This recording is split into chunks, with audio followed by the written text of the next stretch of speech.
نحمده ونصلي على رسوله الكريم فأعوذ بالله من الشیطان الرجیم بسم اللہ الرحمن الرحیم۔ مطالعے کا عنوان ہے زندگی کا حاصل۔ زندگی کا حاصل، اور اسے مولانا یوسف اصلاحی صاحب نے ترتیب دیا ہے۔ مولانا لکھتے ہیں، آپ مصنف ہوں یا محقق، طالب علم ہوں یا استاد، ادیب ہوں یا شاعر، مقرر ہوں یا مفکر، سائنسدان ہوں یا صنعت کار، عالم ہوں یا صوفی، جج ہوں یا وکیل، کچھ بھی ہوں، یہ یقین کر لیجئے کہ اگر آپ نے قرآن حکیم نہیں پڑھا ہے تو آپ علم سے محروم ہیں، آپ علم کی چاشنی سے نابلند ہیں، اور آپ کو ابھی علم کا سرا بھی نہیں ملا ہے۔ علم کا سرچشمہ قرآن ہے، علم کی شاہ کلید قرآن ہے، اور وہ شخص یقیناً علم سے محروم ہے جو قرآن سے محروم ہے۔ قرآن ہی سے آپ کو حقیقت کا سراغ مل سکتا ہے، قرآن ہی آپ کی علمی پیاس بجھا سکتا ہے، قرآن ہی آپ کے ذوق علم کی تسکین کر سکتا ہے، اور اگر آپ کلام کے جوہر شناس ہیں تو قرآن ہی آپ پر کلام کے جوہر آشکارا کر سکتا ہے۔ قرآن سے شغف زندگی کا حاصل ہے، اس میں غور و فکر انسانیت کی معراج ہے، اور اس کی روشنی میں اپنی شخصیت کی تعمیر سعادت و خوشبختی کا راز ہے۔ اس سے ہدایت حاصل کرنا دانش مندی، اور اس کی ہدایت پر چلنا کامیابی کی ضمانت ہے۔ اس خوش نصیب کی قسمت پر جتنا رشک کیا جائے کم ہے، جسے اللہ نے قرآن پاک کا شغف بخشا، اسے پڑھنے، سننے اور اس میں غور و فکر کا موقع عنایت فرمایا، اور یہ توفیق عطا فرمائی کہ وہ اس کی روشنی میں اپنی شخصی، خاندانی، سماجی اور ملکی زندگی کی تعمیر کرے۔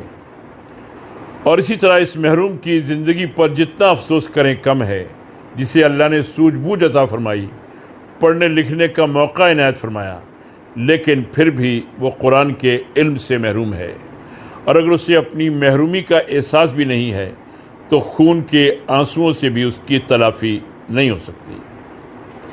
قرآن عجیب و غریب کتاب ہے، اور روئے زمین پر یہی ایک کتاب ہے جسے حقیقت میں کتاب کہا جا سکتا ہے۔ ہر حیثیت سے یہ کامل اور مکمل ہے، اور اپنے موضوع پر جامع، مستند اور حرف آخر ہے۔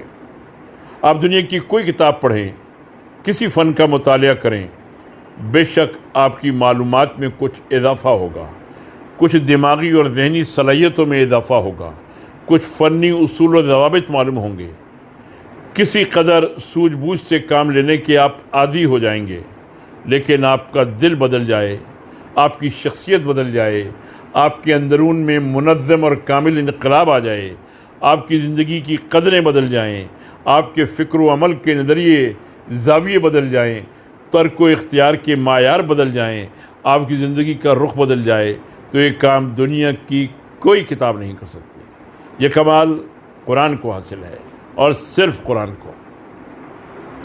دراصل زندگی کے بگاڑ یا بناؤ کا دار و مدار دل پر ہے۔ شخصیت کی تعمیر ہو یا تخریب، اس معاملے میں دل کا عمل ہی فیصلہ کن ہوتا ہے۔ دل اگر صحت مند ہے تو پوری زندگی صحت مند ہے، دل اگر مریض ہے تو پوری زندگی مرض کا شکار ہے۔ دل کا رخ صحیح ہے تو زندگی کا رخ صحیح ہے، اور اگر دل کا رخ غلط ہے تو پوری زندگی کا رخ غلط ہے۔ دل ہی جذبات کی آماج گاہ ہے، وہی ارادوں کا مخزن ہے، اور ہر اقدام کا فیصلہ دل ہی کی دنیا میں ہوتا ہے۔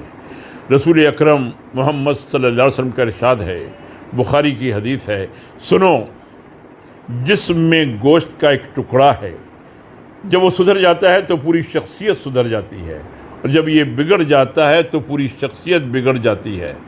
سن لو کہ یہ ٹکڑا دل ہے۔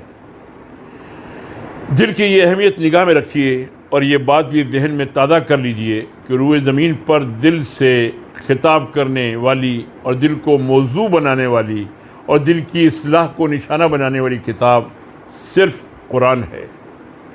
قرآن براہ راست دل کو چھوتا ہے، دل پر اثر انداز ہوتا ہے، دل کی گرہیں کھولتا ہے، دل کی آنکھیں روشن کرتا ہے اور دل کی دنیا میں انقلاب لاتا ہے، انسان کے اندرون کو بدلتا ہے، اور دھیرے دھیرے اس کتاب کی عظمت و ہیبت کا دل اس پر ایسا سکہ جمتا ہے کہ تلاوت کے وقت دل لرزنے لگتا ہے، آنکھیں بھیگ جاتی ہیں اور تھوڑی دیر کے لیے آدمی خود کو کسی دوسری دنیا میں محسوس کرتا ہے۔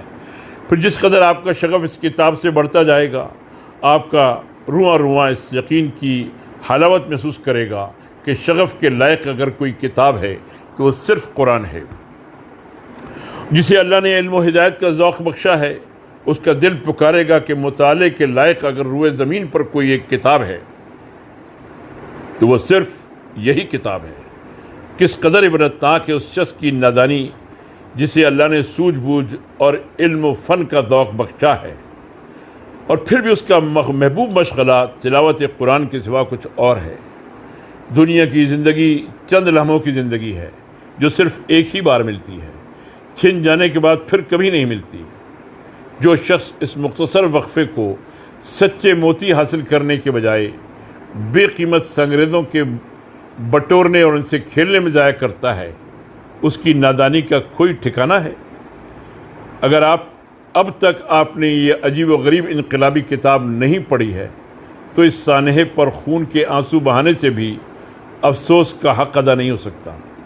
دیر نہ کیجیے، اگلے لمحے کی کچھ خبر نہیں، طے کر لیجئے کہ یہ کتاب آپ کو پڑھنا ہے، پڑھنے کی طرح پڑھنا ہے، پڑھنے کا حق ادا کرنا ہے، اور پھر یکسوئی کے ساتھ اس کی تلاوت میں لگ جائیے۔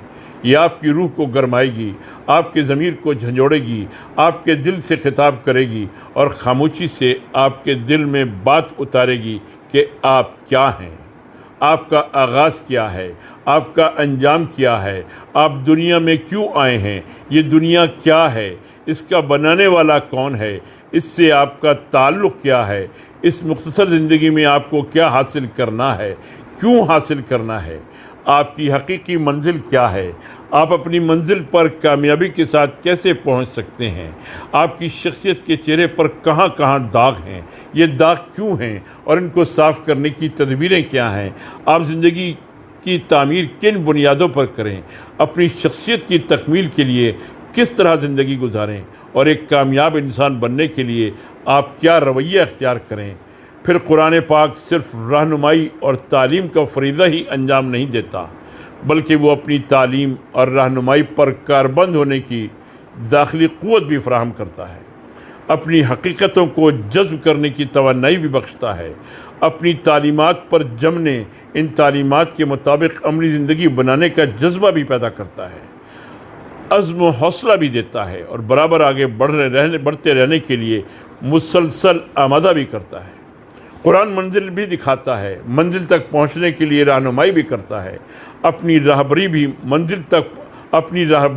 منزل تک پہنچاتا بھی ہے، اور منزل تک پہنچنے کے لیے داخلی قوت و توانائی بھی بخشتا ہے۔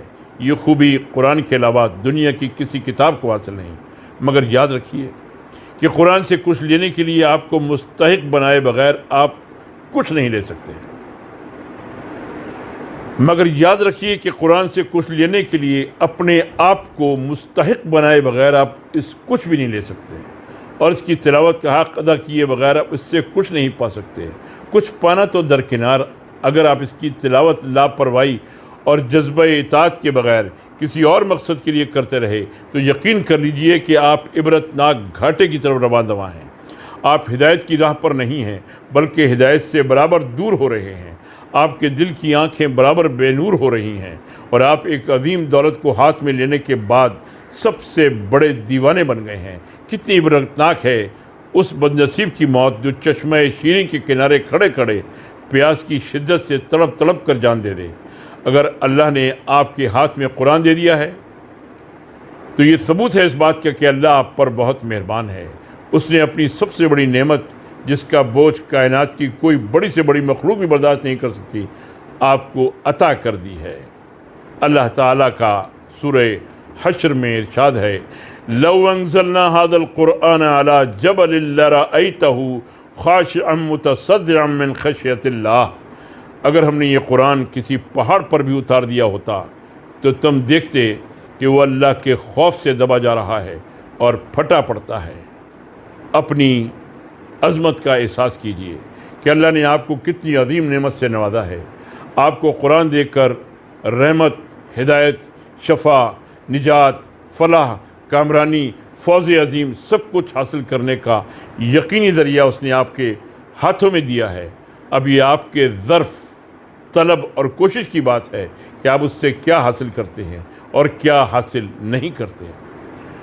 قرآن پاک سے جن لوگوں نے واقعی اپنی زندگی کو سنوارا ہے اور قرآن کی تلاوت اور اس سے شغف کا حق ادا کیا ہے، قرآن میں جگہ جگہ ان کے دلکش کردار کی ایمان افروز جھلکیاں پیش کی گئی ہیں۔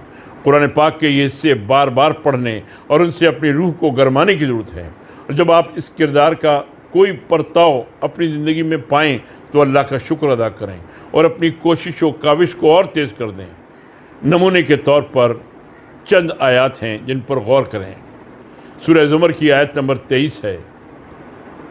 فرمایا اللہ نے نہایت ہی اچھی تعلیمات والی کتاب نازل فرمائی ہے جس کی آیتیں باہم ملتی جلتی ہیں، ان میں کوئی اختلاف نہیں، اور جس میں مضامین بار بار دہرائے گئے ہیں کہ دل میں بیٹھ جائیں۔